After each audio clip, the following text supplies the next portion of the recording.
And with the UNDP initiative, I think one of the sort of crystalline insights that has come out is that sort of bottom-up approaches to reaching the poor, as opposed to top-down sort of multinational firm-driven approaches, is really bearing fruit.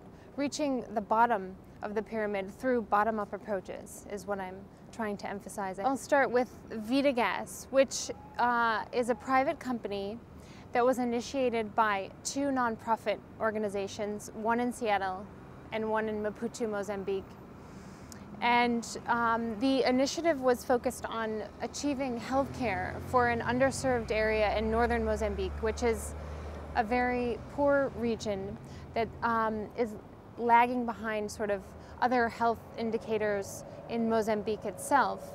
And the problem was clustered around the lack of reliable fuel in these clinics to power the clinics. So, accidents and births take place at all hours, but the clinic could only operate during daylight hours because of the lack of lighting and sterilization and that sort of thing. And so liquefied petroleum gas was a sort of vehicle for being able to run refrigerators, to run, sort of lighting and heating in the clinics, and became a sort of a solution for this particular problem.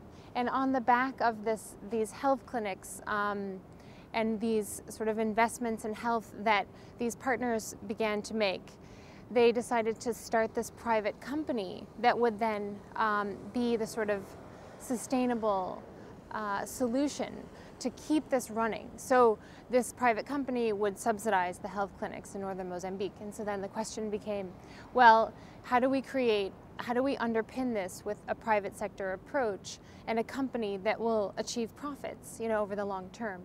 And then this case study looks at, the challenges and how these challenges were met by this particular organization, and looking at sort of the challenges going forward. One of the common themes is about the sort of enabling conditions in terms of government policy and the regulatory environment. And this is true if you're looking at something like LPG. Obviously, you need to have safety conditions in place, for bottling LPG. You need sometimes to have government incentives that would allow this production to go forward.